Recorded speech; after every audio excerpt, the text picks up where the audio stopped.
c'est à vivant. Yo vont to Diono fafa me voine fafa bi gamedoa. Non fwa ou e pouchon wa. Be munyona na ou. Obe an. Be tokbo revia. Le si à vivant ade. Mais la va chon afone ou. Amele kwe ma chon afone ou de. Ye ou e be ou blona be. Tokbo revia mou se na vivant. Ayale po. E jile jao. E si a pou. E si a do. E le to agbo. Lo funu aye ou ble do e wankwa. E doke bo ble mi doa. Mi o chami le e do agbo na mi. Egbe ya mi agbo na mi be stand te ko ela na popia kodo. La trole ono. Tia me ko la na mi la po mi le pope kudo jijipea. Norbert Douadi. Eklu ayi kudo Yacine Kodjo keno. Yo ni abe ata Bruno Fidelis Mesa kuto. We tribli bo akekem kele ni pe o tri o gwa o de dovo. Ne wa pour poso et nous ko mi le wo. Le mi on to mi a 2003 si le wantia. Et nous doudou ya, a ou dodo ya, fok pa dodo ya. Yo bio ele ni be, eke mi lona zanon. Eke mi ten dona le meo. Mi ten le doua. Fiora le doa lo meke wele o nebe mwa. Mi la blonya chukun yeso nebe e nwanti. Nena ke ye ni sojura gbea. Ye mi le kwa me le fi ya apadi dida. Apadi le ya jito gomebe mwato. Nuka ele jo. Obe amegan, kosi, agbeni gan, aboka. Kudo ebe ekado to o le gbanu na mo le mo ajipo nka le jo la gbanu obe yo bo gbonu obe nojo le mo ajibe mo dodo di alo mo to me a munya si me ebe ni o ba me do khonya ya bada bo we me do be o enu e amega kosi agbeyin kan bokale wa uwe bada ore do yo decide do me a o ma po gbere o la do asido mo to me do mo to me ba si do afokule me voir e jo ma mi o ale ju me le mila wedo emila nyabe asime o sanu le alono jurube ya sanu le bagbonu pe ya fi o se yo la hun nya yo kiki won mi le da tro do yi do we ni sochan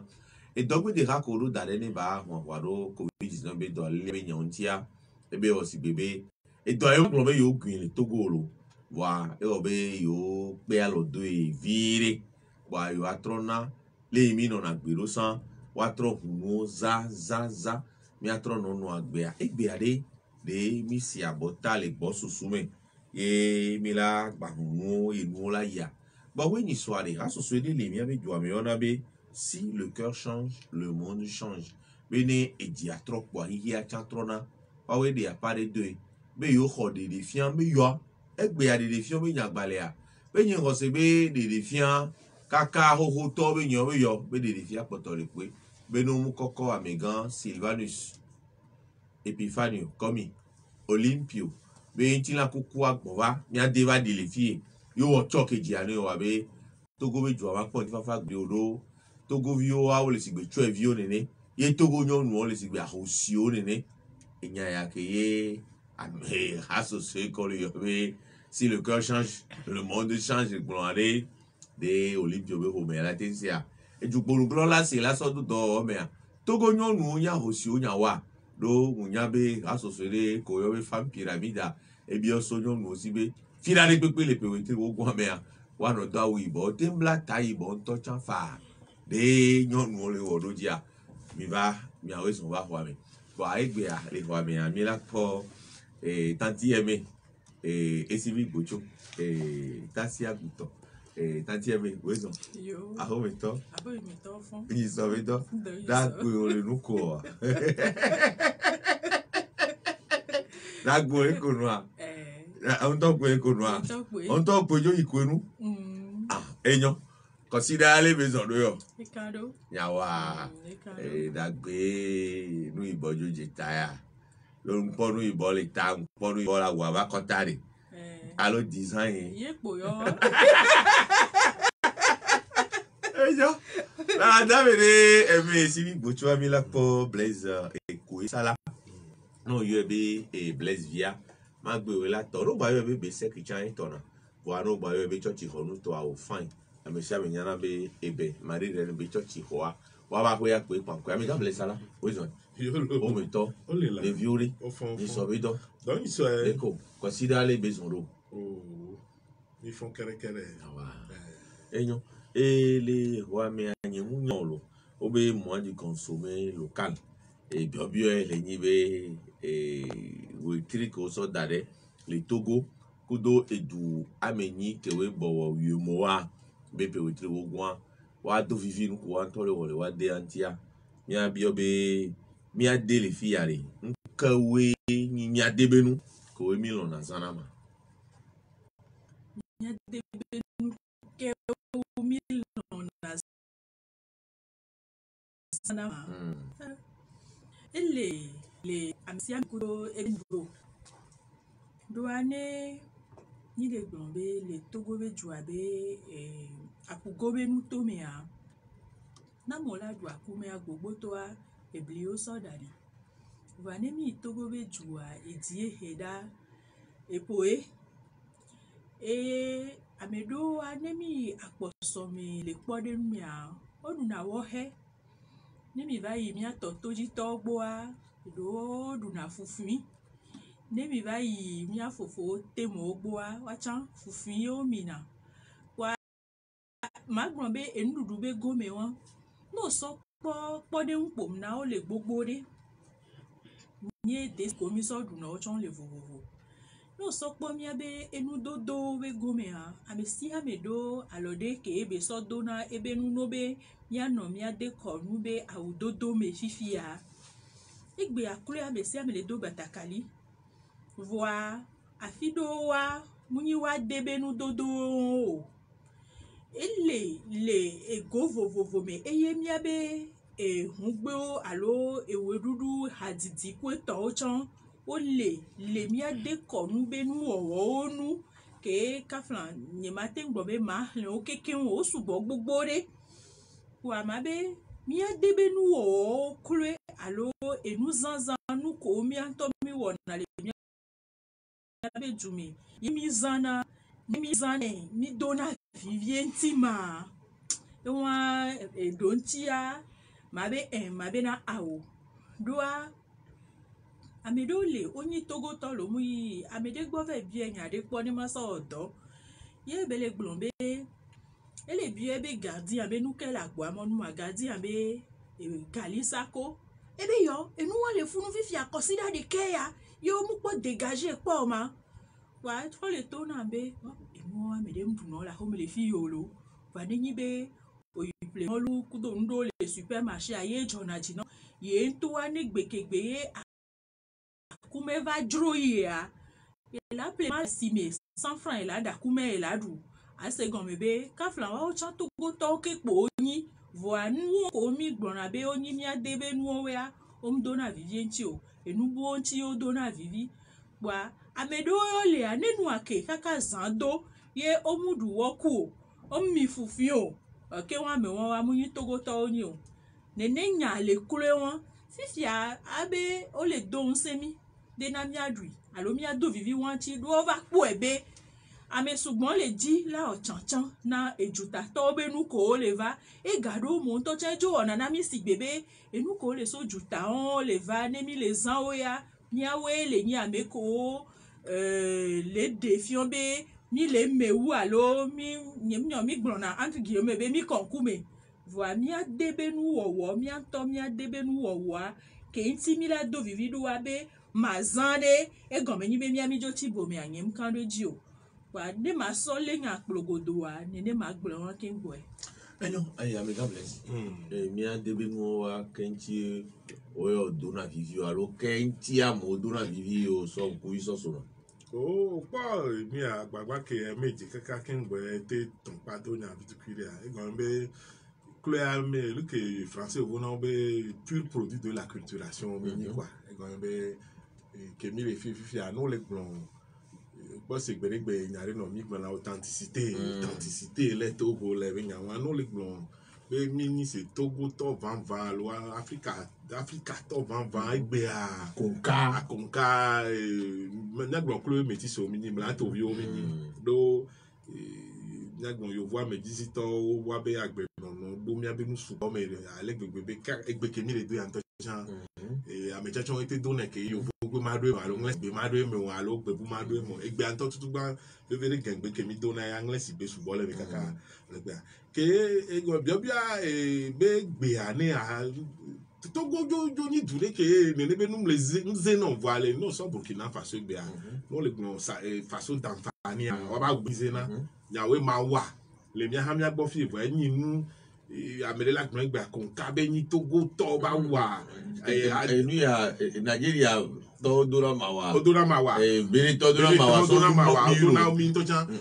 adafoda bo egbe a ma be kule amia be nzanzan le beni voa egbale ko yo won ton Ghana ya to Côte d'Ivoire les non somnia ma pour pas di fi le ke a Togo ni duke ma gbon be ni ke mi le yo ba culturation le français o bo gbe mi ase on le wa do kule ne amedu plutôt meton no mi agboro français on a ni anglais on a ni mais agbon be portugais on tonyan va no fi vai ame subo gbo na nya gbogboro ko mi an to tan be mu mi adegbe be ni sa agbon flese a jama gbebe ni e ba that's first time gbo na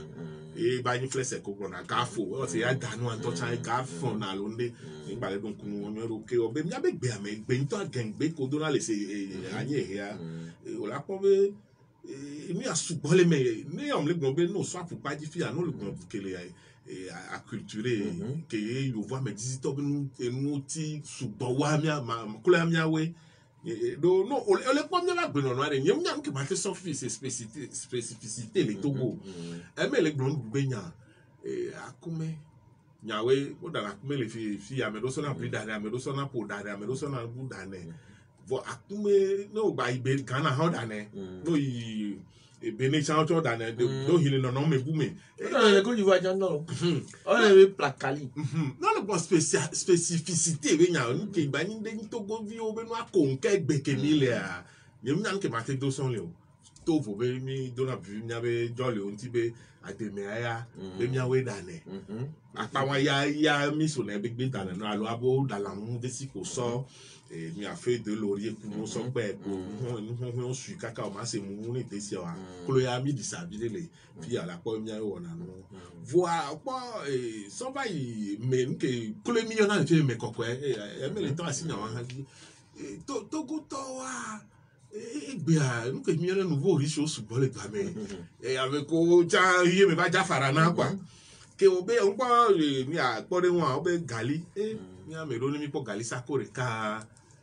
nous que mi la so ala subo do e ke le sipino e ke mi le photo e ke mi le hui e mi gba so le wo o la gba dosi anu gba gali o be la me ba me be we 3 won be n ba so la gbo gan ke o be ni bula o be o pe enu oni nde ke ni phénomène de be ni le Togo lo pa mi ko na nouveau riche wa nglo na nyari ko amole gbo ji we vi o le lo me fi bo mse gengbe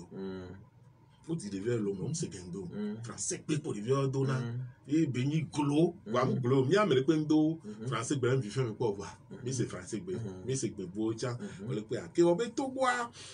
ame yo wa me disi to si mi aji subo vire e o le gbon kule han be mo de ka evo mu fe evo mu to evo ni pata e wo be no o le gbon ke mu aji consommer local be nya na fia kanu di no so to go to mia lo meto mia to akana do medo chaka subole lo ameke obo la teje si avec kojo kuli le o la teje si cable to la teje si kotokoli to la teje si aposo to la teje si aguo la teje si mion ke o la tenya ba ndudu vile wa de vile ko di le si be Togo ba fi de fi dia nyen kan be nya ndudu le nya ma te nya le se nkan be no mi bio mia we vi o le lo mese be nko ne kodoro nto jama de fi popo de wa nya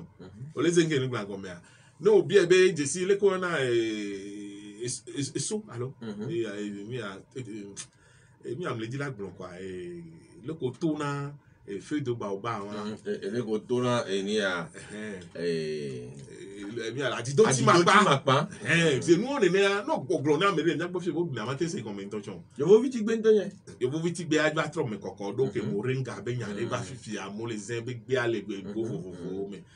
na mi awuso cha tuzamana mo cha kami fi vire kwa o na mi dudu zungla ke na bia me se ba je si ovo viti gbe afi bi ovo viti gbe bi fe me sa ti ke si gbe be nyo da na mi ami mu na me ati ke si be a blow video la da ovo viti gbe no ka cha ke ku zangera ti alo zangara o te mo na o ti aso maside afi on ti civile do me ati ke si antoto na adadi doka wa ne ma so po nya polgodo si mere ke me cha gblene ne e dole apa wan jina mi vide kule ni so de amia be ploto be pede ame yo bobo o mia consommer local alors be nya ye nhlele mia ho mo me ga me okule me du don to ko ifun anto amodo do pon e pon na ko to na wan ko to na bla na mi arimo ko tu la yo jo black pon chanjan ifun mi amobo consommer local a c'est o me du don to fere pété do bataka le ha me ni mi ade ton o be do Burkina to yo te va egbeke mi le ano so Ghana be du ploto via lo Burkina le waben gangaro mano pa udo do me ara nya se be o Ghana to ba ya jiji ko la po Marc Rock Christian Kabore belado coachwe et bien façon d'enfani a pour donner ende dina no le blanc moi du consommer local are no Ghana vivia on la po na ku fo ado era da fora bo era do betekeli car mon don e dona e chemise simple que on la soit forçon de belé que mandé la donner bien dina no le moi du consommer local are nous te nya nyem zona ro divire couleur e be dina mi mi aro du planta ba do ma po du côté fora et dona ma wa Nemuni fin so moi du consommer local mille ouais ani ma wa mi ajire o do yin pe do ma wa po ko tu pe ya do na ya po da e to agbaje o ya ni la ho me e te do fa o da je yo la pa wa ji ya mi ma dun o ya me de yo de ba do me e po me de do ma wa e pa me de do ma wa gba pa me de do ma wa ko mais vous portez les pyjamas oh tati wa ja pa lu ke mlegbe lu ke onya non le chronique du Togo ancien Auguste Solaire ou et professeur Yves Magueron c'est casse de le meke e nous ko blon peu le ke ye jamo va ga me o va yi e fio mais ça akula le bon la fois description que be wa e wa be e kwa me de nsu gidi gare wa be e chon kukure sigbe ni yo be yo vo yo nyon no jam la yin le yo boa e do awusigbe awuko do na somla na je gba be le pok kan me yo vo be nya won ne mi le gbon o pa culturation be nya won lo do o mpo e be nubu late no bia ha mi agbola nya uke nya na popo egbe anyon vo le diame to alo no so nyon vo so ton et mi abe me mawabi japo ke to mi le ke mi ayo ne ma de ka je ke on attend les filles on tourne sous bola et que Norbert Douadi et que be dona très loin et de ko ne la slip pe non donne-moi les diamants ta flatte et nous ko on to les filles dia o ya le consommer local metete et ya jo Africa ba ou c'est comme Togo chan ya consommer local me gono ne amom nya no o cha no zie o ne no la homo do na kotu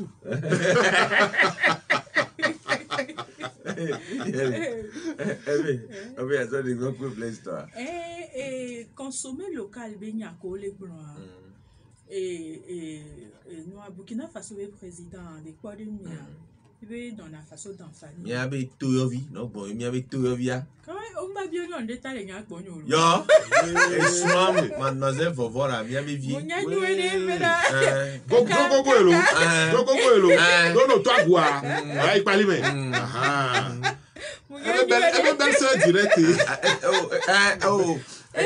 ebe sœur technique a sœur ethnique o be so e so we so d'enfani agogo do acha lopo mi sana le biagbo lopo ne mi la yi mi abe de ko nu ve nu gangan o pe o a lopo a e no na vevere mi yo na be agba me vo avo onya o hona pepe o mgble na kabakabo nke ndila gbon ayi be leke juklo ton e no na wa de be nu o me musento chambe o gbon be so epede me va ya o la so nene mba voa aso no to sukulu wo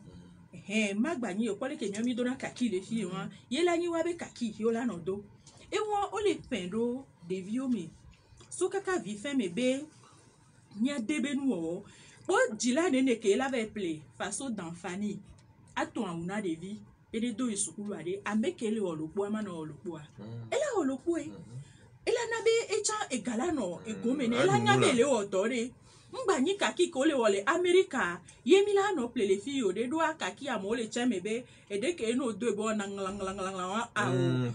polister be les ovi on les savait ne de vide la do kaki fi ko la be America kaki ye o la play na les ovi a on a zone tele donc so jeja bali we me do na me dilo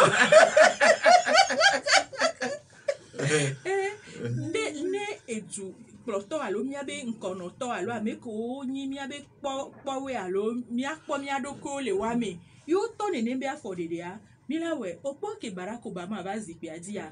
esrɔ̃a dona robe vi kekeke ɖo ko ye nyi robe ɖewo ko mí Afrika tɔ keke mí va kpla le to la kpɔ be nyɔnuwo ga ɖe me ɖe va ɖoa robe vi. Mama be to ale koe bo do ame wa enu ya edebe iji gagaraga Michelle Obama debe iji amegbago ndo be nyiro etia nyɔnuwo kpɔ esigbe wabe mannequin alo kpɔ aɖokue le me ye nyɔnuwo kpɔ na nene be nuwo tɔna ye míabe avɔ ke mi gbe sɔ tana le fie kwa ye mi sɔ tɔnɛ gbogbotoa mo nyi be yowo be kpɔ keme enu ya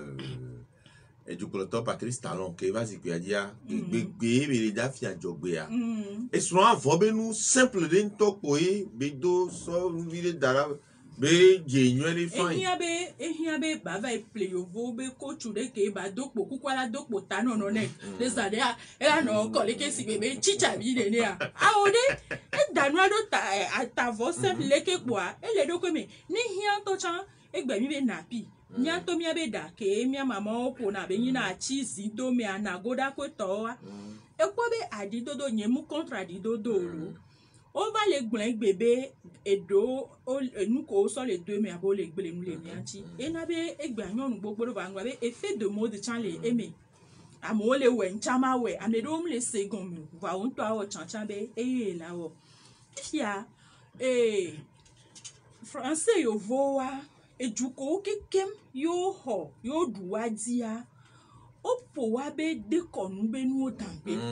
ola po be no so nglesi yo vo be juko di odu le Africa wa be de konu ole odo asi gongongongon no so le ke mi dona bubu mi e fionti le Africa be jubo me no po nglesi yo vo be jume wa be fio be nu owo gbale wa te voilà so français yo vo be gbebe ejuko di odua enu pata oguda enu webe acculturation be nyake Blaise Leclan les français yo vo be juko di odu le Africa me ola po be nu zina gbogbo de so benia musebe so gade me a fida ogbea mesia me no na mawa kudo anagonu me akukele kweto kafla mi o chami le po nu mi o chami dona anagonu le Togo vade gbegbe po yemi la va we enu okekema eso kaka leke enu ananyi pepe do wa enyesi do mi ame fifi akole glombe wa tro dozo e mi ame ne mi onua mi abe judonu no to ko nyina ame ko mi pona yo zena mi jina mi adiwa oni so afo ado wa we gbale pedu me vi ogbobo no onua eke wo na nsisi na ma enyi be ye to ma ipo fofo nyi de fila be to latte alo la be to ayite ne wo interview ale français gbebe kaka ovo me fi ami ado gangbe pe non ça moi je ne peux pas moi je ne peux pas oh fofo bi mu nyi latte o tona amo gbonya wan le du ame ke Rolex be nya va do gangbe keke o do gangbe a gade me a ola po ame a ka flan lo elani Togo be di eheto muse ola susu be muse gangbe o voa so micro na be na mi o gangbe na koda ne ame amugba se ye mo ela be ya jagbagba elani ndeke edona jijo na me nu ke o yemi o ya mi anto ke le fi pa be nyane mbe ma do ya nyem jina be ma so français be mo so chake o egbe anene mi o keke mi le pompo wa no yinya gagbo le kope me obe o don fifi de ve gbon yan wa de judo no todo le gbe a ko gbe tro ministre po ngba se gangbo va mi ke pe dona gangbe san mi be ni no na jura fi de do re yo ko we tro ministre pa no be no gbe obe fifi ami ado gangbe no mange non j'ai pas le temps moi je peux pas ça oh quoi voir nyawani mi le nyawo da si mi le o da si fi mi da yi wan mi le o da si gbana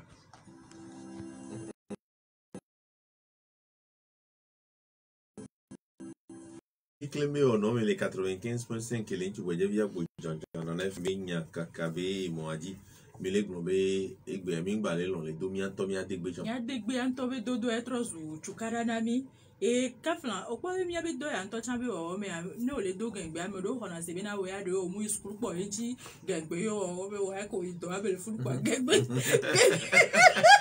gangbe po la be do le raju ejiba wa nyabe chichade echanyi nyakaka do oto egbona be ameko do na gangbe alo vegbe ami adegbe po kable gbe o pata ke gbe ni mi adebe gbe a be e jonatina ye le vonto chambe ne mi be génération va ya ye nkani ti bola ga ba po amedo ko la te va no wo e dodo le mi adegbe meleko e do a egbe ha amesi amelegbe be ma do gengbo no le do français o be gbe ha de le di trrr la de jina wa e we nya me e wa e we le pono lili aji voa ne fi ke ye o va be mi ato mi ano e so mi fo o ke wa we a ta ti pa me wala ndo nya de o te do français gbe o ti o bodo wo gengbe ale funu mo ni ne o enu ya homa français o gbe me mi ngolo na do va ba ni na egbe a nyento nyankla vegbele sukulu no ngolo vegbe yo so no be va hlian o la trota guna nu kekem vegbe me fifia o la ngolo ESI amedela be esi amedela be esi amedela be esi opo fi ke ku helele vegbe a ntia pode nu fi chupide po wa wo o la ngolo double kudo o gba lopo allo efio efio o le ponya wa ye efio eye won ne amosu ebe enu be yin bobo am bobo voa nwetole ni be ni mi so mi adoko odu emi a mi la we egbeke tu don no ton le pe mi be na de ni ne duo mi adebe nu owe a mo yin nu dudu enu dodo pe o ede ko nu ocho la pe gbo amela le dodo do le a mi adebe dadaji o danele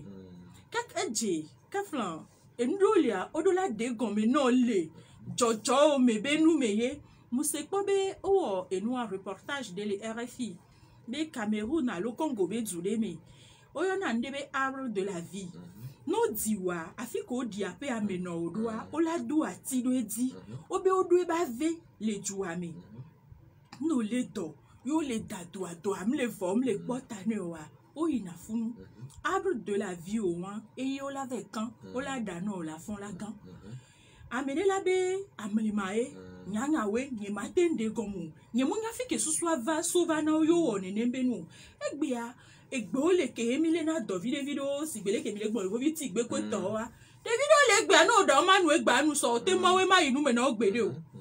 ma inu me na ogbede o konji yo la plo so yin ngbo be konji mu nyo konji nyo do awo be nu o me kona chen wa enu sugbon le miade benu ya ke ju don no to so ju plo to so do anyame ke yo do la wo to ku do nchi vevede ne la tende vinami ba mo zento ya be o le o mo di consommer local o le ju amo enu pe yin o le radio ni television ni gba pata duro tana coronavirus o po bere o po débat gare nto emi a mi le hun ya wa mo de ko mi jajo onu no mi lati so we to pata so on ya fa o po ke emi a loko gbono emi le son sa egbon le si ovo be am dizizi no aku le ke direct rule enu on le nyawe no po pique français ovo no anu photo video vo no so moro na ba egbele Burkina Faso a nse le sinto mi amia gbo fi amia nto mi so fi o so daru fi ke mi do ro wa kolo e ma glombe no yi ane home a epo ye if your zina o zizi do amento yo na e ba plekon be aplekon e anya pa de kan anya be gwa de o po bebe nya ke mi le gbon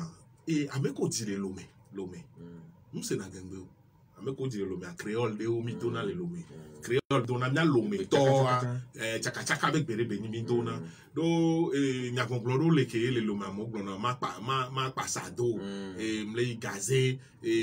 mu le gengbe me ni mle gengbe akonka me no gba so ni mi le gbon gengbe ato ni mi le gbon gengbe fe gbe jale me lo do même ni a espace culturel ve wachi culturel à Katado no le mi le gbon wachi o efegbe o gengbe o gbere ka be ni gba be won be yan le gbon no yi pale mi ajenka me le gbon abe ja iga ngro ne ngodo la gbon afoji alo nu le gengbe me le ane kho be gengbe me o ina ngodo alo ina afoji si bele ke le gbon ala ipoha le ojo yi mi amewa mara ekuto ogba o le gbon lo me an gengbe amodo no ndele enuke mi alegbon amene bia nyen tian se pobe ke mi ona ho vikle mi ise na mi na me vide le gengbe mo ise msi french anto ma ye to na be nse français gbe o gengbe do me to asin be be di voix do ni exercice se on lo be nous coquin mi on a fait français bi mais nous les menami a trop va gengbe me kengbe agbajo ade ajan eni emi a le ko gbono exercice fe be ni mi on a le fait question wa fi ke me le dila yare opo no le gbon san no so to go to wa no le gbon be voir me disi to be nu yen sida me na wule bien be a pa di yare miawe do clear ne o ya fide to chan yo do pere gbe o do gbe na me atutu gban e ja po be me ke compétent ke ma bi yo eva administration publique me abe ndo français gbe o le se gon me e gbe a e globe ni na Sénégalais o ya npo na Sénégalais bi chaîne gbogbo ro wa de gbe me no no yo ministre on to chan ba wolof ku français gbe ka ke ba se na wolof ame no mi agbo fi a o mi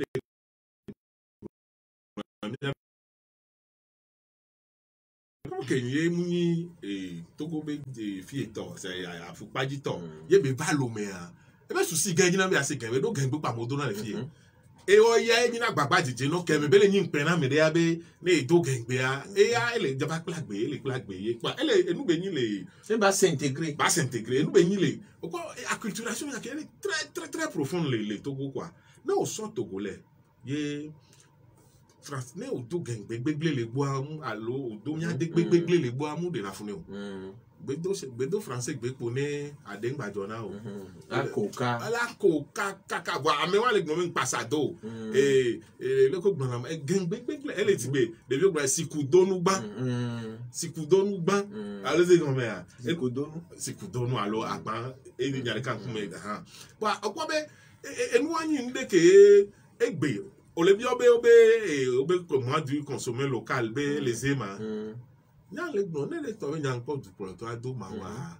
alo davona ba jama wa e voile ni mi no référence mi a donné lo ni na na FM ku de ba gbonu glo ko tele o sane masa do nu ha me o va le to fi ku to mi a donné lo no o ali lo je do ke ngba bara ju fi jangba po tout le temps que molé dans le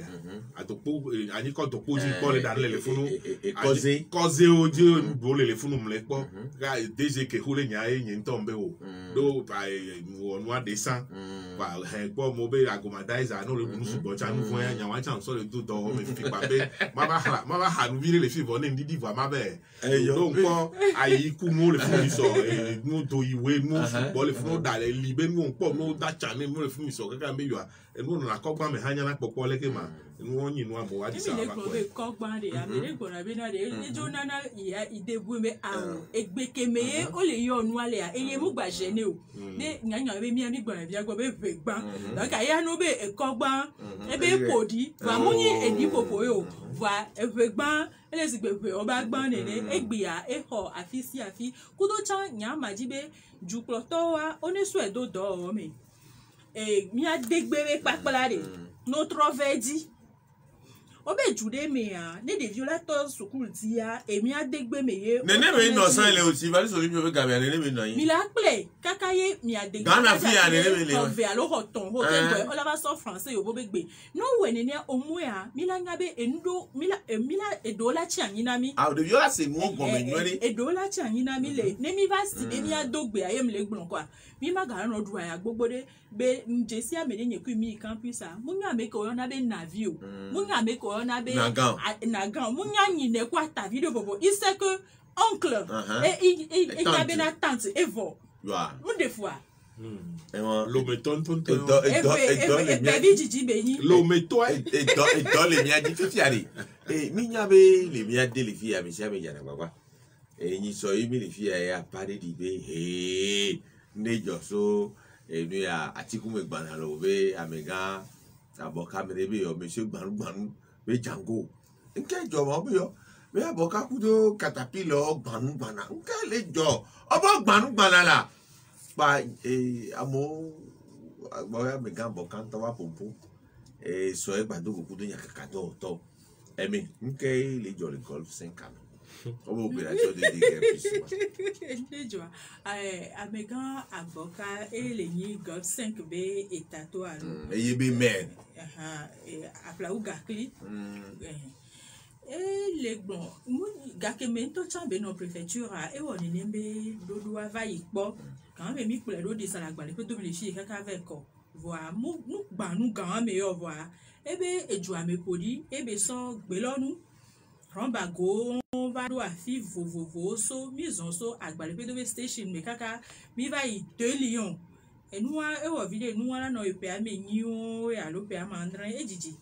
Be ne amongba no dangbe e so gbe no kongbe do afi de pe muni gbe ke mi ona la homo va le yodun le modia ne abiobe fike la de do la ni ku hena wa asodo egbe ganu mi ni suwa apeto aboka le gbunbe amo le do asido mododo be tome kaka va le kongbedo awon mo odi enu abe mu le nya popo eju abe nkuvi tome o eye oye ameko pata le do asido emo be fike yin afoto be tope ko na be trottoir amo pata one pote agban ne emua ne be avo wanya be funwa afoto be tope enu keye ahoto aboka ewo le ebe flimea eye won Eva, donc si bébé à mon bébé va pratiquer les aussi au moussaïo il soit à me donner tomber sur un gaïe ou dos au conteneur opo nyake mu nyame vidéo mbio se tobede enu kebele wo wande comme c'est qu'elle si o e mo be ku vi to me podi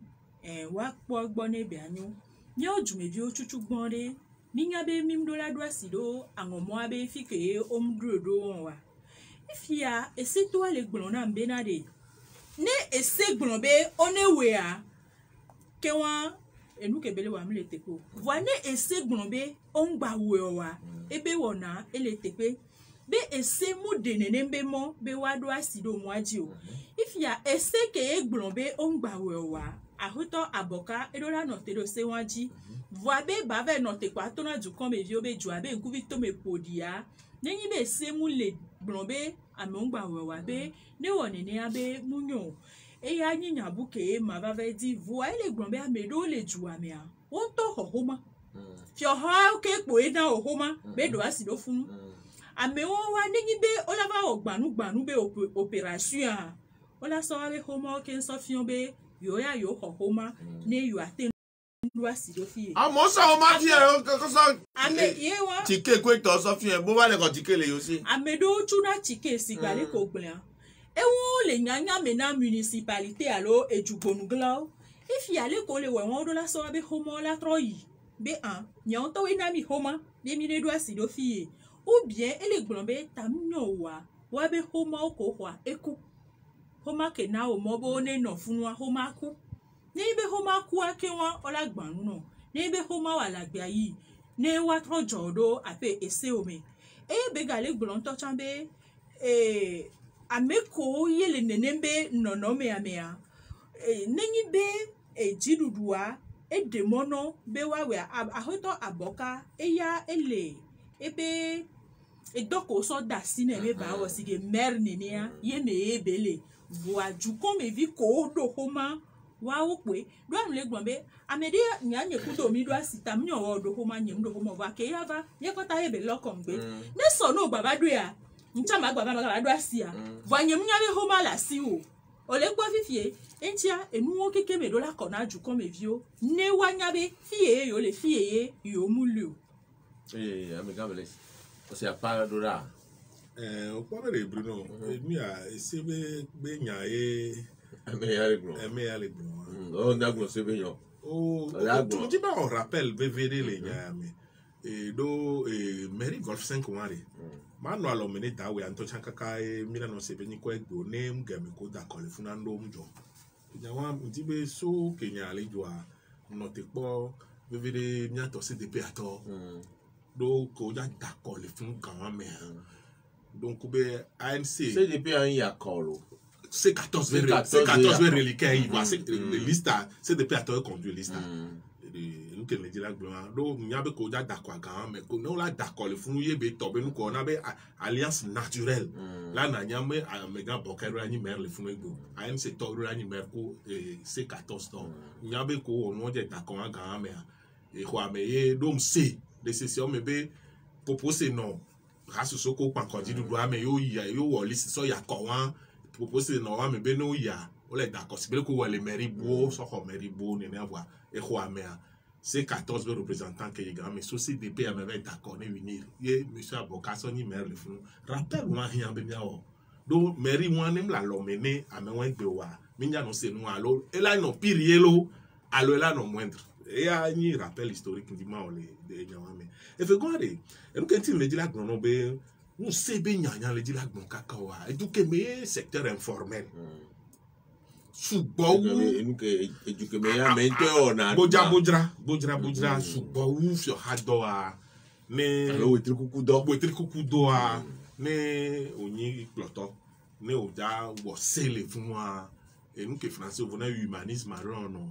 àsọ̀lẹ̀ àmì ló ní òpọ̀tà tọ́ lékè yọ́nù lè nà lé nìsọ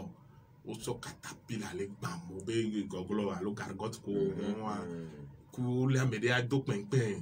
so jolly to me de la ni gban do penpen gomo no nu bono pan be nu nyem se go ga ke ni so ko da tu da nyes be vi wan le l'homme les filles mi ve di ni samedi yo ve di ni so mi pon pa me ko so jo pon pa me ke da tu ame won lo vo o ga me de bo ja be bagman e ba si do pe gba lo a yo do me not so le sin da ni gban ni so wa mo lu wo nu le funu si be nu baraba won nu won se bon temps on le se bon mais yen le gbon be et c'est un démon et ben le loméare et n'y a be mère que mi le gbon wa nyanyo de be ajobi lui ko la podi alors les trottoir que be le gbon on dit a et nous que be le dira do le duyanti a subo on le senke le gbon ko et amede ma cité o ma tebe non o ma be projet de les ici be déguerpissement ko le gbon wa vo mdo solution et on do nu ane o no be wa mo no asime asika asi o le fi ame pátápátá eko dijo le basile ele abedi basile Bruno agbale pedo basile Bruno nyem le don nyem le glombe de golf sen ka me gbon lo nyem le gbe la golf poteur o me ara amom le do siro asiro trottoir o dia approche a em no le ko uve honor o kwa de amega boka nyem po ele ke po lo wa mji na me ma po ele ke ni ma po ye gbo o nyem ma ye gbo ye ku ma teni ho nyem gbo me ani ho enga ye gbo chon do abe akase nguda be wa elu ya message daji mi la kase wala onyan kenti ni mate do hakwido wa mbe ado hakwi alo nyema nyenji ma be kase nkwisi gbele ko gun ya plom yo wa et so kaka keni président de la délégation spéciale de Lomé président de la délégation spéciale golf tema abroti du golf kuda ko inve enu ko ya gbana wa mle kwa le nyabe enu ya le ko na nu ya ma tata o me anko ele ke mo jo campagne le caterpillar de me abe ile o vo yo la do mo yo la de mo do do caterpillar toi ya ko be gbon ku caterpillar Bruno mi tati place lo golf 5 ko le gbon wa déguerpissement ni priorité que le golf 5 mais no bo wa de amojo le trottoir dit do ni so am se o be ba le en ma me e gbanu ka gbanu to le be ko mi amen to chan gbanu to le golf 5 ame o po be e o na mbe administration territoriale to problème no la po o po no fi ke golf club le agoya e me mo agodo afi ke o na moto conseiller ma me no la amene ko autorisation le ni a etogle kobe be ya otol funu o ba no ete o be golf ni a go 1 to trouve autorisation la go 1 va le odo ni a akwe 4 to ba no eteke enyawa le e be conflit de territoire le conflit de territoire ndo na nyo ele ndo c'est là nke ntimbe ndo na nyi do ware ko gwan ko to nya gbara nya fi ko gwan na enwa ko ja o campagne re expliquer mo campagne ancien o je si wa patona ame no le global me le lia amele do afo no via to me gbe ame be le da fo ame to me le da seje do ga me be je o ja da ko ne nya be ame ke do ola amo le ndele pacha amo gbona be obe le ke o kaka mairie de be filmer la sen omo godo fi ame ke gwan tala no le pe ma to go egbe a no yi apla wa no àwọn magodo so ya fi de Ghana moje la te nko yin gbara ko ja da ko na wa ge mo lo campagne e filmer o e fe mo ko to afo yin godo mi pa no o fra mo 16 mètres o la do ago me enya go 5 yan le golf 5 yan le gbe o la e mo gba lo pe lo rue de 16 mètres ko ja da ko are ko ja da ko na wa re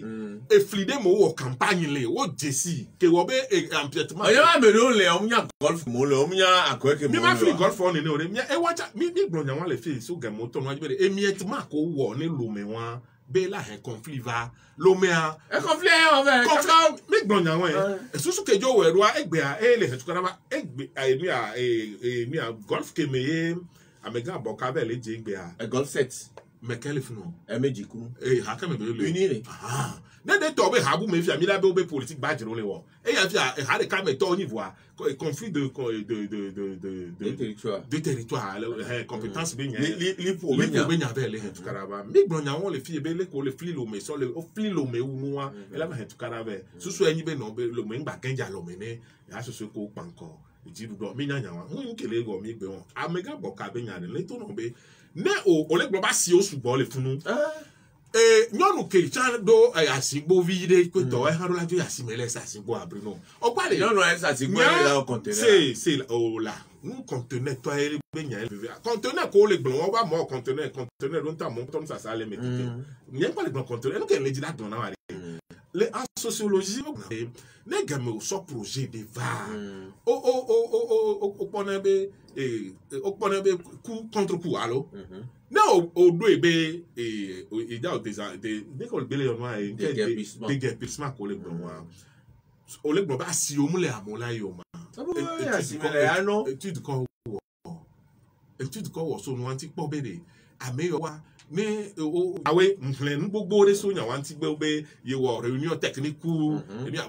réunion ke le gbon mflen ho ma ke bebe o réunion kwa mo kaka ba ya mbe o réunion kwa me on tolo o réunion ku service contentieux et meria o réunion ku service technique le meria ni le gbe o la bruno ni le gbon be de o mdogo kwa me on wo no dogo kwa me no podo nti ne nya me ma ba no fun kaka le ba no gba o nti ko npoko o podo nti na o enu ke le gbon be de humanisme no loko gbon na mega boka be o do lo tene me gba gbanu nka ti o ma da lo tene o do da lo tene do munyi o pare no bo jere ka je cha wunu a enya no bo gba nya na wunu cha enya do o ma te nya nu ke npo ni so le tato me wa na me pe ni ploto e la duji ni do o ma te pa me de a do bla do nya chemise ni bla kola nko so le to me ni o le pa mo be nu vo agema mo le na legbe kube on laisse nous que nous non blon les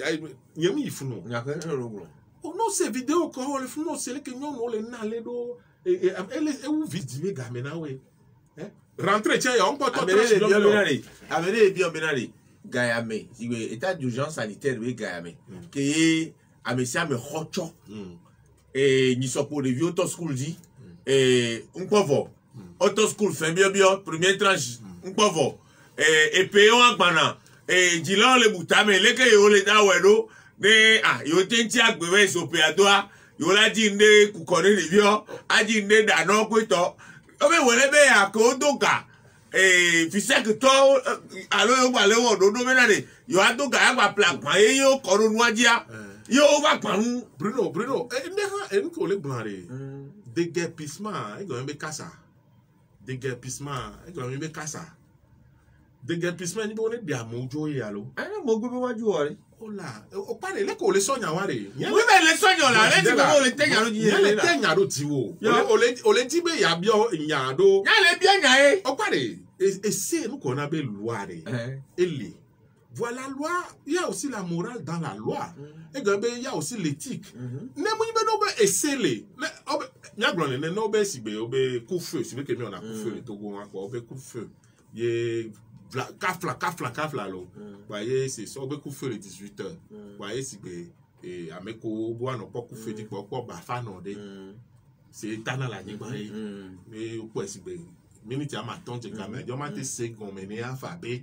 o ma te se le do ama te la kaba be de bloye o ma te se gon me fa yo la be yo o ke wan ni na o ya no jo emi a minute we attend je gon alom ne ne nu ke fikem le don humanisme be nya le Amérique les globés problème ou ku xewan les communes portion mais non so asivito egbe am nyabe ku xewan be les golf 4 mais les asivito egbe keleni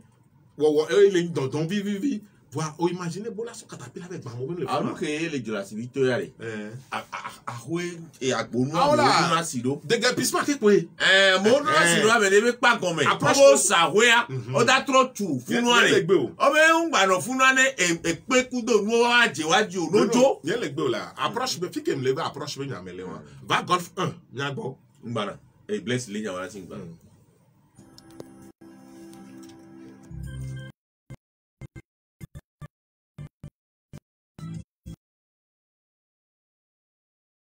a d'ici mia et la corona BBC a propos vito blomone on et amegan e bless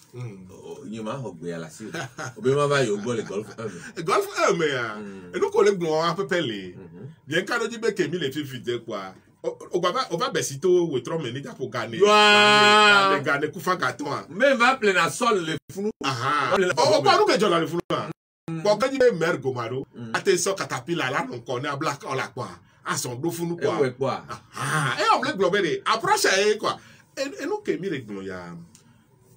coulé me le wotro ya ken be mi na do ho me fi bobe o se don no to yo e coulé o yo e ku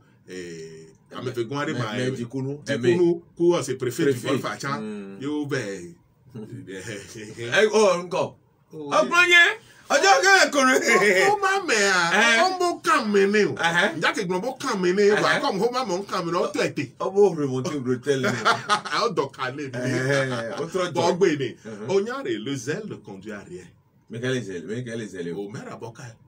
et que le zèle lo. elle est ouais mais toi. zélé en caractère gras italique. kò bẹ́ẹ̀ date. ọdún kú ó lè dàkọ̀ lè fi eye kú gògòlígò bẹ́ẹ̀ lè dúwèé lè monseigneur kójú bẹ́ẹ̀ bá wé gan mẹ́. ó dàkọ̀ àbọ̀. ó dàkọ̀ àbọ̀ gbọ̀ wé. ó dàkọ̀ àbọ̀ yóò bẹ́ẹ̀ lè dúwèé wèlé fún mi wá mú zélé bẹ́ẹ̀ yẹn. zélé yìí. quoi jíjọ ẹ bẹ candidat àbùtí yé. àgbà ẹ lè sàtó monseigneur ẹ sọ ètò àlẹ́ yìí ẹ ṣá lọ ètò àlẹ́ yìí lè fi. ọgbàdé mẹ́rùn lè àmọ́ lè wọ̀ tọ́ ẹgbẹ́ kèmí lè à tó sọ mẹ́rin yẹn ní amẹ́ríkà docteur James Amagolo golf 2 o sebe o le senyare so funu a mẹ́rin ò lè lè o dọ́ mẹ́rin kò lè yọ fìdí ẹni tó ṣá bẹ́ di kú alo. ẹ méjì kunu. nyam se be nyiko kpɔ le nde me ke ngbe mba le se tukara ya me ke mba le se be nyiko le bo be o e aba ifun be faji na mo to chan be o wa to la we rode me poto le amole lo me meri nene lo we andre alo ah we ton ku so pe akoeton alo golfa ele 7 agoya ele 6 e ke o we ton meri o pata nke o mi je wa so gouverneur ni elo abepe o po be de mi a politique wo ware politique yo la na te no ko do le no la o manya me ko le gba tutu kan le ko la yen no c'est un élu local o ma te yen e se no mo re e be gara te bi o be ni démissionner o de bio oh le ke wa bi o no wa bi o avere bo le vilain o nyira content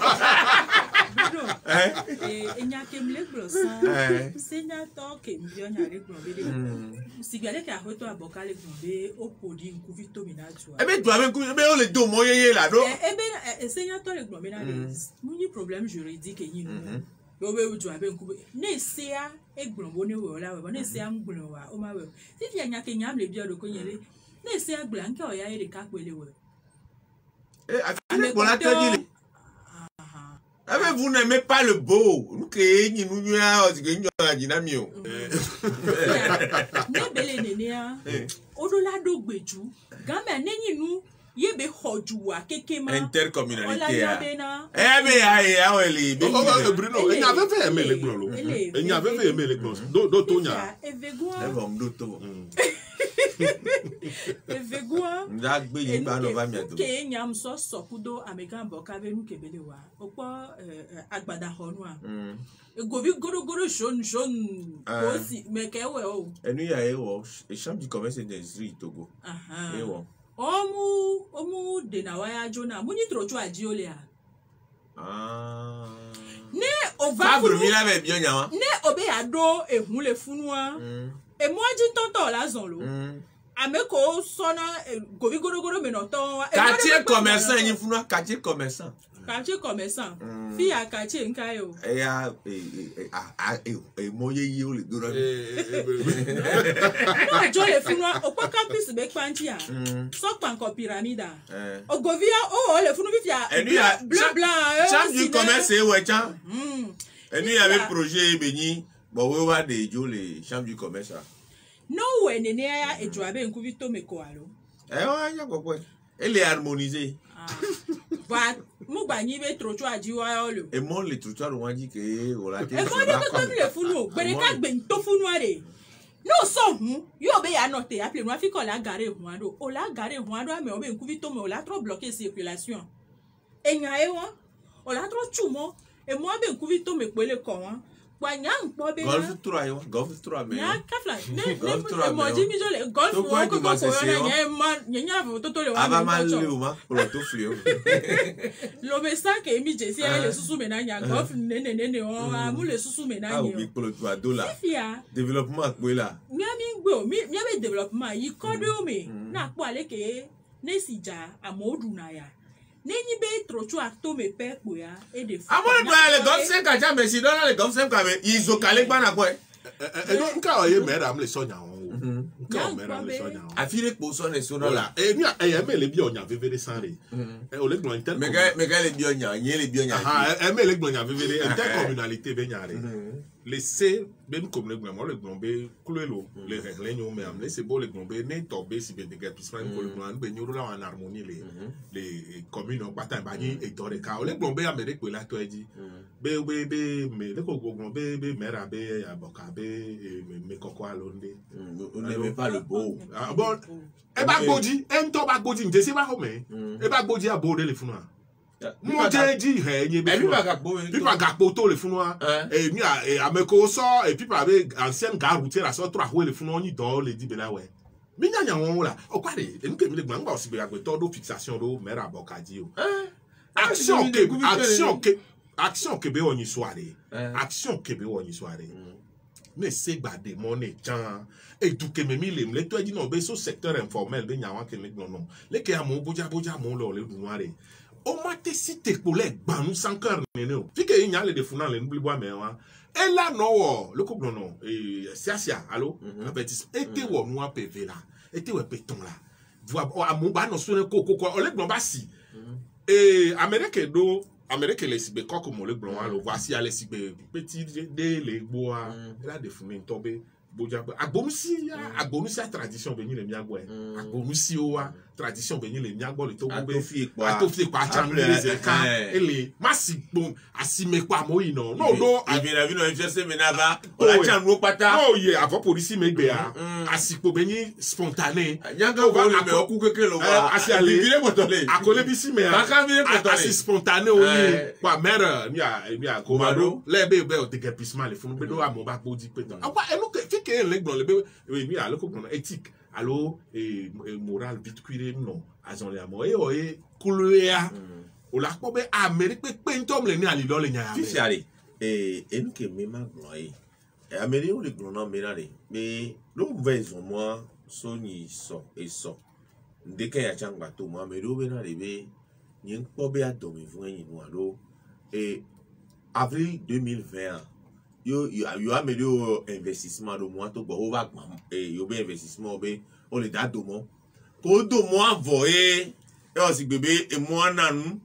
ye yo nya me yo lati no fi ejuro ye yo tro ba e giga vi ba le onu pa o go ato mu gbagba na yo ko to le mi la wo do e so me yare ni ne me nu yo ngba jo ke do kaflan ni so won be nu jamereji o be nu jameaji kaka e si o va le do le dit les jobo kaka ne be ame ava fon va ke fon bi o be ah o le ke ma wa tu amobe kama le ma o de viola dunuma do kaflan e be sun atogle ni e no vio e di gabire na so da do microfinance de enjima microfinance ame ko doga so le wo ewan le awe alote yin sukula de viole yi yin nu yo le du le do aye le ke yele da wedo ta tu fero obe chaque jour ya mo ba jonaga le yele da wedo mo be gbajo yi mi Yo wa jobo. Ojo le jobo ya ba jo ba wudu a. Opo me le gbon san be na ko vi goro ko odo mo to be wa o ko ku me na jwa.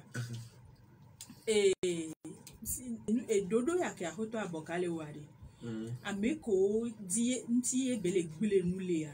Munyibe ele jira me do to do gbele ame do to. Kula amesia me ya ele enfoncé.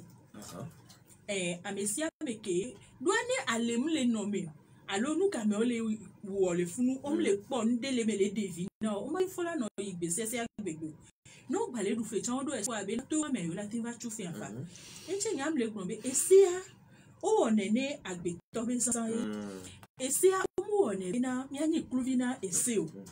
Ese do le a o la do e chovo mi mazo enjo mi no se avec contrat à voir et nous n'ami agnon on menene o honenia do nous kentia condition ko me emilia e va webe sia e va tro do mi be gbese gbe agbe no be nu no me emi de na sia e ji mi no na te do so na se leke e nu le yi egbe do wa de yan ko be de o da na yin la le tanti do e so ke ahoto abokado go kudo nya kaka do to we a nya nbe se be na de leke nya jo le yi wa de mu po be ye do la na to clan ju me yo ngwe ni o have no ebe obe esiao yesiao o siao ne game oho mudo to me na obru blaze glosande yabe de ho gbese na wa no o yenti nu ke mi ko ni so wa mi po e no ho gbese na wa no no yo be enbe mi la well ameko obe nu le gban o se nu gome awon to la kote agban po o ma lo te mo la ba gbe e ga yo so we ko foto ya de fi kola ga po ni ma gba be do asila fi bu cham do la de gala tro container buye enya ye wen enu do la kwegbo ya be juwa ni eke mi le jibe ne yi nko gbe mi do la son kudo nko gbe dede won ne ejuponu gro do de do ju ko mi oju do wa ju ko me bi o le o do na mu nya me bo le we no ju ko me bi o do la ho do wa so do mi kengwe ne edodo wa ne mi asodo mi akeke mi ado afo dodo wa mi wa ne ni be mi le enu ba le tu mi la vo mi gado mo wa o to le gble nu le mi ati vo susu ibe na mi o le yo le jira enu do na wa enu ya ke le jofifi le golf 5 me ya ne ni be la ba ni nu la ga ba ho elo wa mi keke ndo se chan o de denu me na mo wa de na me se be ba nya fo ke di be la zondwa nya we ni be gado mo wa la pa me do o do an omo mu jiji wa o la so adopo gan le la ba li do mo ato me ano sanu dudu ame wa challenge ne ebi bieve ye chala ha bola nu agbele togo be jume va nu wo nu ododo nu ye ju ko me bi de si ade po edo kwe le fi ke ye be do la no la wo ebe nu ke be la wo la hin ka va ne ya ye nkan de ti be la be droit do po aso daro awon mo be do to me be funu po e la sanu lo ke o ame o ododo si be ko vi won ko le gbon ne yin be o te we ye gamu yi ju ame se me la te ko la nu eme ya e o ke ya be dro adopo wa do moto me o re ka tingola no funu on to la no je ni o la tro lo agbalajo ameri pe ma so caterpillar la no gbe domino ke ngbo la tro wa ehia be ju ko me vi o wa wo dododo wan ti be na de si gbe leke bless le gbon be est-ce que prévoit solution ke ngbo e be le gbon nu a ni be ko gbanu na mo be mi fie asime amesi me mate asimolo ni atonya o amesi me mate asime ya gbede enye ke so na esipio ata roba sachet de ka so va dona glacière me danado moto la ple glaçon bio dareji la sakaka salado be la no me ple bien jane ba trop bien jama andrea ye me jadro ta fifi la yasimia ava gboba voilà so tike ne lo on l'a tout tiqué voilà tout fait on l'a tout fait ne et ticket za to bo wala no tepe eye won anya fait eye won asi ame chan fifi a ezomblo na droit gbadare ko droit gba pa o be tepe mle si o yen ti o dro ta le sali o ko gbe dro pa ho chike avec ko le ser avec ko dro ta le standard on pare e me le inspirer mu e we tro asubo e ba to asinya bevere di o matel Bruno en matière de sociologie on m'a te le projet que o ma tenu compte nous connaît spécificité ya we yo vo mi be le copy be mi le degarpir le ke gona ma trottoir ko tonu yo vo dia sidine asidina le moji to chai e ba asangbere e anya parika o mi le gbo o ma te no projet le mi abe dusi be Africa to me ke o ma no so mi abe de alo mi le ke mi no na gbedo a so deux mots Il y a une vie communautaire. egbe yo vom da na blo re nous quand il est mais l'inspire un blanc to ko be nyanti ndaba nous ka o eno do mo da fide o le do mo yo lo trottoir agbana ka onya be yo agbo ya ji anyo mi ada na blo nkanti o monter au dispositif spécial lo fun ne ba no da blo a mairie bâtiment no hoka et a magba no so a blo po be so da ro trottoir radio va no la fon fun e di ne vide do de a ma woni fa yo vom da na blo yo vom vele copy va yo vom da na blo nyanka no i pari fi ora te pa me la koko a blo to po da ro trottoir radio da blo mi da na blo Togo be agbe Yo vom dans la con. yo vom da na kon On en a eu. non le da blo la home america nje ple o yawe e gloto fi mi da we do tam mi be ple na blo le ye anya blo a charton wa blo ya pa no la ple pa moto po ina yo la gbaro nti la ko asiso vide que po pa ple abo ani ne mi ple na la tota modila. ne po mi ple na blo le Trop le siva kon wa de ne po mi ple na kon e nu ke mi le yo be o mi le gnon spécificité be na ça nous quand mi un projet on tenu na compte ne fifiale nyanyane American Silvanus Olympio ododo yo dare san o yo lo emi nyabe wa we wonto yo hablo de reduya ke afokure bajo considérer gbe le pewetri tutu gba me kekere to angbe le pe apere kala facile ke blade for to me Silvanus Olympio be tila kukwa American ho ko na yin gan me o tu ko be eno kini ti agan me le funu adijire bo we American ho ba de pa American fada pipi bénissant John Jean Kwasi Biku bénissant wa we va de pa wa koko ku papa da gloria o koko e kaka po ojo so ya we agbe di go gan me agbe di go mo le bene me egbe adenjo so mi ame ba ha so sere le na be si le cœur change le monde change o be yo ko de défiant be no koko Silvanus Olympio be ti la koko o tro koko e va di lo Togo yo o chone wa be jua ba pon ti va fo be Silvanus Olympio ke o le wa fun ni jua be nyonu o de aboga nyonu ba tata ke la blori pe agbo be ke ku pa nyonu ke troso ahosi me o alo be tai bo o bla bi nton bi o ko yin be alo be awi bo pyramid be nyonu o bo ano do a wa o bo troso ahosi pa to ko fi po to ke wa ojo yin 12 be o wa 12 yo le 12 yo me lo 12 video wa nu ato aji we gbogbo to wa o le nagbe na wa o wa koko de défiant ya de défiant da nka ogun o be we mo po nu atepe ba nde défiant tepe gbo lo nka ogun si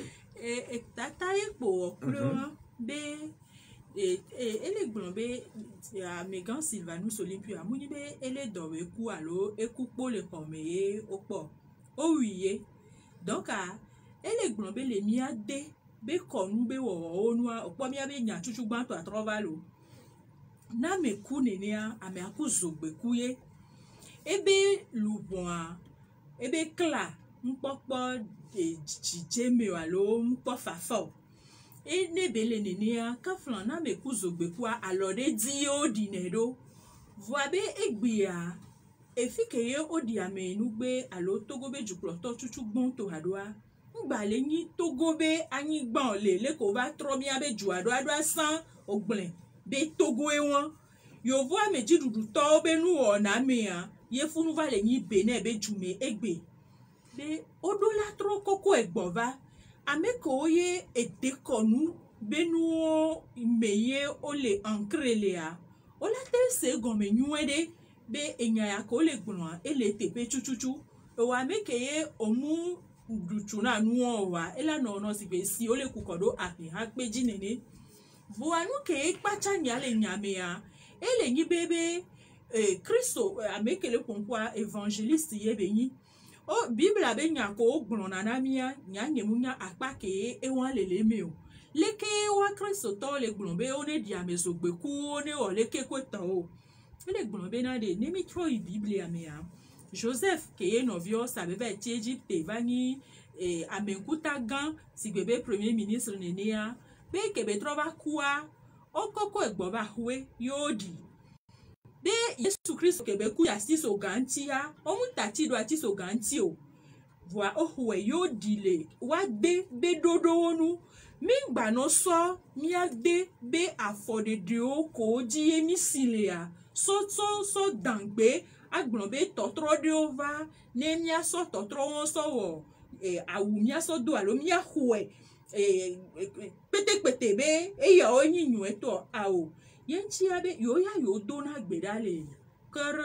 si le cœur change le monde change be hasosoa yewo dona gbe ɖa ye yewo biɔ ma awu be de eleke togo be dzua le egbe etogoviwo yi vi digbea wola nɔ ku kpotokpoto amewo yi asimea efe kpo wole ɖu enuɖe kpe mu le zɔ le dzɔa me ame sia ame dzo le ŋea ɖe nuke gbɔ yewo so be be so ma ye mawu ɖeɖeɖe fiafiã yewo le gblɔ be amenugbe Sylvanus Olympio ke ye tsi gbedzi ya eso togo be vovoa sɔ tsi gbedzi ene wogbe sɔ ŋuti la kafla ebe ŋuti la kukua be ko tsi anyia no kɔkɔ egbe gbɔ va xoe kpoa alo eƒu gbɔ va togo be vovo ke ti gbedzia ɖokoesi nɔnɔ ke togo ɖo la xɔa be eye nyame ke xɔ ɖokoesi nɔnɔ na togo be enua enyi eɖo sens eɖo signification blibo de le esi atse de le nenem be nua si munyame kpo ye benyi ne woasɔ dangbo ye ŋutia ne wowɔea ela nyo ebiatɔ ɖewo bia be enyawa enya benyi munyi nu yeye benyi o munyi akpadzidze ye wole wɔ na mi o ma obe awo bena mawe pompo na yo ya ewa nye mate va edo vovo toto ma wo pompo na me do chika le ka ono ka kwa me do chuchu nye mate va edo vovo toto ma wo be nu popo ane kudo yi toto ke bele gbula do me o ye mi ato gba so pe na be na de egbia ma wo pompo na me wa e pe na pastor do le ka ebe na ye mu le dajo be kaka le gbon be togo be jukro to an to chan kaflan ele nyi amenugbe Sylvanus Olympio bevi munyi be eye dio lo do ebe fo dio voa be ale ke togo vide kpekpe le nyi tun evi egbe ya be chan enyi tun evi ye tia le gbo tun evi do be ja re do a ji lo kwa de jo aji no do ke si no la ja ino la du ko we ame ko npa de o haganu afọdede wo odola we fifia enyawa kia mnyabe le home anto chamea amedo mulon egbia epe bla ton 20 le bla de wa ye allo bla ton voni 58 ans ya je vais bla ton 20 le bla ton voni ye nene mbenu ajo no la teve popu ado le ola so la po ye be to be na enu wala na togo la vo nyanya wa ka flan lo le nyanya si vichuku ya po vichuku gogorogo ye be du be gogorogo ye si vichuku gogorogo ya be du popodwa ne yo la o togo la vo a nu ke o togo be jukro to aga ke menya wa va mu gbe ore Patrice Talon me la pour Carole me da hon Olympio ne allo famille o me la gbo ne olai hon Olympio ne ka flan olai hon Olympio le bene be jumia odola bi ogbe Patrice Talon ke ngwe a yo o be ni kwa jibele yo onya nge ombi onya wa ne be nu omu le jo le mi abe jumele fia enu ke ye wo ye mbi onya wa le nyibe na de amenugbe Sylvanus Olympia munyi jumevi kpo ye benyo duklo to tutubo enu ke ye wo ye bela tenso afo wa ewa ne jumevi wa segome munyi be na mila wesigbe ahometo voa ke gbo la edo funwa togo vio kekem do la lon ye le nyi Sylvanus Olympia be home togo be juklo to ameko la do nya me ne ba nyi wo wa odola lon be mila we eye ebela nyawo ne no ne mi on to mi jo le da kon le bien no me le fie ve tu Patrice Talon ya le bene me mi le ya ba hon abe kuku mi abe kon dada ji pe ya da jouer do aye mi se mi ano no go me kengbo amigable me opa o me a me le ho tu nyo me ko le ba sare mo jo ingbe do me vide kolo ya ona ti gbe oblek mo bo be amegan si ba no kiniti agon me le fu rue Vauban Pelletier enya ko le ofun ofifi o sa un centre culturel américain o si be Pelletier so na que beniga pa nou va na Vauban e so apata troso croiser ye le ho tu nyo mo be fada bibi alo we ba so don vi garede o ba so ame nu gba ku mi aton re kare papa da gloria yo bo so daro me lo asi be ku no ko so wula ogle faut asipe so gle no gbanya wa mele nu ame yo ti so zo mo so yi agwe enya wa ha nyinya ke togoto ame subo mnyo e o si kule to chan ke obe ti neti agome o si bobo be ya to de vale church de kan me o si famille bois benalo obe ye vale ke o ame ko le fun opo so be yovo ojo tutugba wa ke ba do angun la gbe be o si ban ke le jomo ba yen ajo ame wa o si be kule e be gbon le cathédrale be church de kan me be o si bebe si va a wa le jomo di ho tu nyon wa o ka se oni mi a chan yelo do mji mi ame do kan e anya pare kare nya ve go nya mu yi agwe apo e nzere kom ze bo mi agwe am be po fike ye obe odi fike yo do pe ale ya wa fa do ba bo ame voile ke npo na nu ado kakaka home wa nya na nu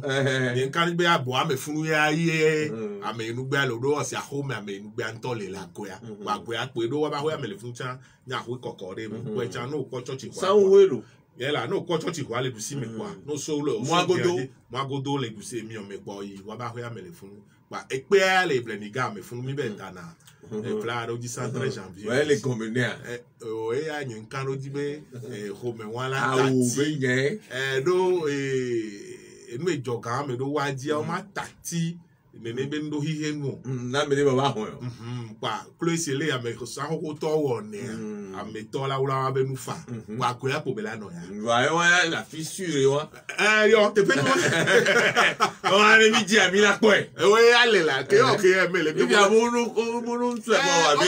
etu e bi ko mi la ni mi fofo mi ma ko fofo o po be mi tati yovo be nya kwa kulia enyawa jigberi benyin bona bele tuanti me mia ibonbon me to ba paja jigberi benyin le tuanti do kunku ejo e anyi de le sibele ke o so na Togoville chan so po na gbelegbe ejo apata le ke ado Togoville so ni ko ni ri fo ban egbe o le be ri ko enu egba ya wa ngba nya lo me ho yeye ogba asika to ngba ipo lo ngba te na funu do asi changba le ri ko enu le o ri fo ban ya enyo enu ke le dira gbon re ne gbon be e o po de défiant be nya ke ya me o le gbon e me poser question un peu be kule ya me a o si be Christo to be ni voye le pompo si be le ko la gbon te ko ntori le pompo nene be a me re ku zo gbe ku les même les Christ be hose me to chan Yesu Christ aso be ku mo ya lo ndaja e hun ko da ni nene be ku le won o be hun ko da le gang be me anu me ku zo gbe ku ame ke hun ko da nigba Yesu ha me hun ko da nigba o so alo gogo e alo egbe fu le ponso Pilate aussi me ye be wona ponti o blona Pilate quoi e mi a du chan wu nkan fi kwa ngba tele yo wa church pa le po fun lo e ya de cha ya ila trovelle church pa me ke o mo ba tem bai we la tro wi lo ji o na tro gbo ba mo gbo gbe o ja so do la me na me ya Bruno ma ko ba tem severe ola on y avait chaque dimanche nous dans messe paroissiale là autre una si a dans combien de temps yo se ko si a diable se bere ne pompo tu ba me ke se na ma una si a no bere bio se ko si a diable apeto so izopo na uside jinye tinye na ni letina enye ho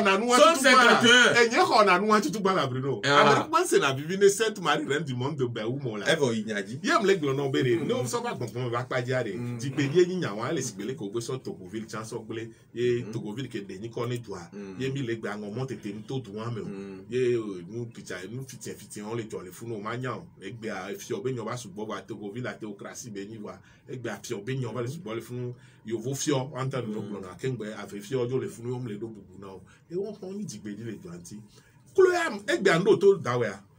kendo to ya sibele ke me changble an chanyi mate nya gbongbon ya de fi aya nyemnyo wonu ke be le gbon no so mia be logique et kamit quoi logique mia be et bonbon be nyon le fia nu ke be le gbon et nu be ni eje bo awo fifi a Olympia et les kule le sibele ke togwe be ni ba ye fie président ya joni ngba ni ho me aton c'est le patrimoine public toi ngba ni ko meto ke obe ne gbe ne be susu la ba ameko nyawe ola pompo ku ho me voa susu ala so ameko le ploto agbo ye ndon ku be du ploto ke le gbagbon klo gari me ba ibe e la hian be yo ahe ne be nti la kuku aba fi 2010 wa ba wo 2010 mais pewe de kaya no ba wo mosele alo no de adore ne e ba ho into channel ke beti la sika to wa autre dire lui la ho me we ha nyi nu ke la ni présidence de pe wa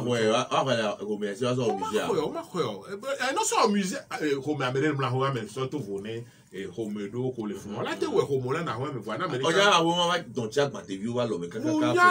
munyala Sylvanus Olympio ba fo Siva mu ba no be Sylvanus Siva no nyi ane no nyi ne wa Siva Abelo Siva nu amo wule be photo channel tu me fiero yo o wule na bati gon mama je ba vo ke ba de to ku pa bi ku do fula to abeyo nyanga nu yo la se bi yo le ble ku du keke e mi ablo de me nya ba 91 me o yo ba tro de juku le mo ti okwa mere okwa nyo wa kwa to go me ho tu nyo wa e o mle gbebe e pike be le gba ne ngba yin ni ho me ato na we bi akeke to voilà la décision politique be la ni be o la be wa on ne be nu nyawe la te fa